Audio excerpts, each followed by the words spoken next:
Hey leaders, thanks for staying tuned in to these emails and videos. Hey leaders, sorry for this kind of budget iPhone video today. I didn't have time to set up stuff and I was missing some mics. So this week we're back in the houses for senior high and junior high. We're back on site and we're continuing what we started before Easter on this whole series theme. And this Wednesday the word is request, and we're focusing on this idea in Philippians 4, where it says that we're supposed to bring our anxieties, our worries, our requests to Jesus, and that He'll give us peace.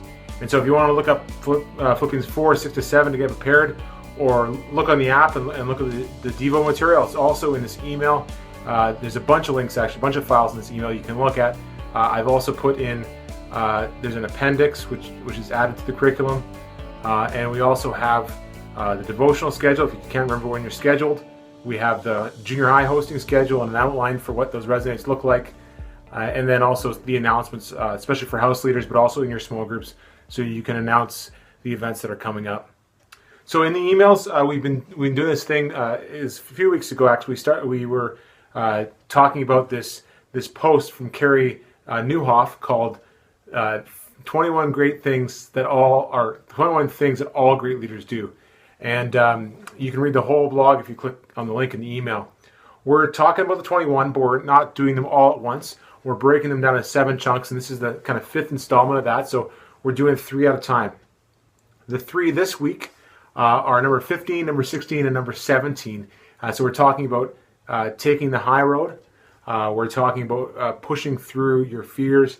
And the third thing is taking full responsibility.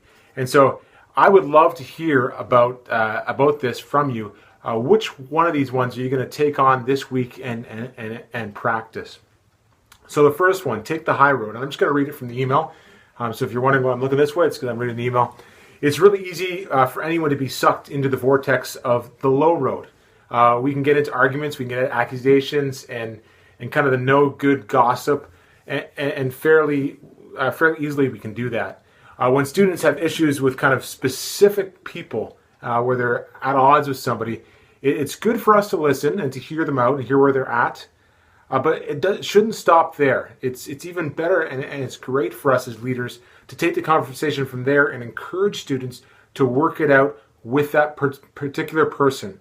A phrase I often use, and maybe it's been in our curriculum before, is that we work it out privately, so one-to-one.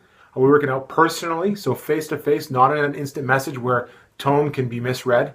And then we also work it out promptly, so personally, privately, and promptly. Get it done right away so that these students aren't carrying around this angst and these things. And encourage them to take it to the high road, actually deal with the issue.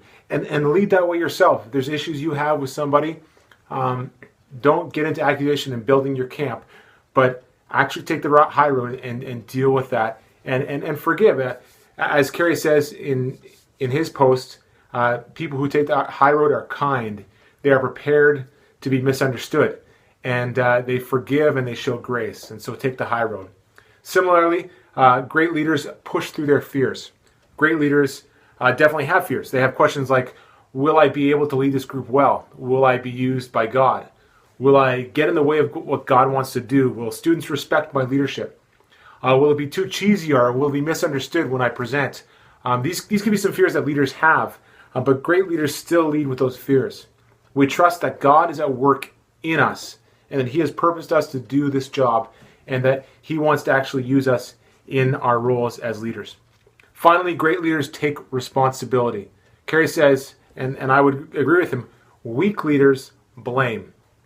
I've been learning this myself, and I've tried to also put this into practice because I can easily blame.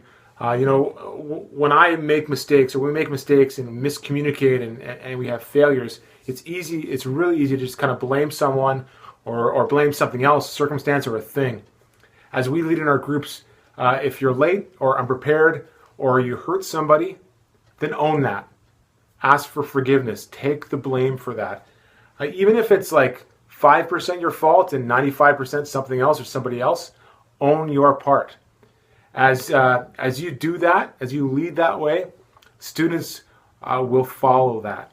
And it'll be something admirable to follow when we own our mistakes and own the responsibility. So there are 3 things great leaders do from the list of 21. Like I said, if you would like to shoot me an email or send me a text to 780-996-5635, I would love to hear your feedback. Which of the 3 are you going to do?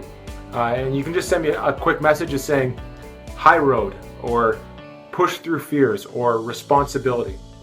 Thanks for watching and reading. Make sure you check out the announcements and the files that are in this email.